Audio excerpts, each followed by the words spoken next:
Mahallada qo'ni-qo'shnimiz bo'ladi. Ular bilan bola chaqamiz birga o'sadi.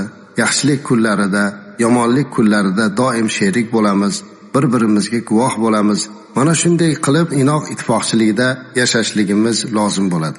Shunday ekan, har bir mu'min musulmon, ayniqsa musulmonlar yashaydigan, mu'minlar yashaydigan mahallada qo'ni-qo'shnilar nihoyatda emin-erkin, go'zal munosabatda yashamoqliklari kerak. Biz azizlar ba'zan islom deganda faqatgina namoz o'qib qo'yishlik yoki bo'lmasa zakot, hajga borib qo'yishlik ana boring. Mana shularda o'zinigina tushunib qolishligimiz juda katta xato bo'lyapti. Bu bir ibodatlarning gul tojisi azizlar. Lekin islom deganda, musulmonchilik deganda boshqa mana bunday ijtimoiy masalalarga ham yaxshiroq e'tibor berishimiz kerak. Ayniqsa hozirgi kunda qo'shnilar munosabatda bu juda ham zarur bo'lib qoldi.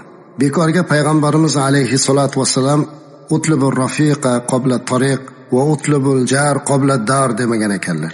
Ya'ni yo'lga chiqishdan oldin o'zingga bir yo'ldosh tanlagin, uy olishdan oldin qo'shni olgin degan ekanlar. Uydan oldin qo'shni olish kerak. Sizni qo'shningiz yaxshi bo'lsa, sizni aybingizni bekitadigan bo'ladi. Xursandchiligingizga sherik bo'ladi. Qo'shni sizga dalda bo'ladi. Lekin qadim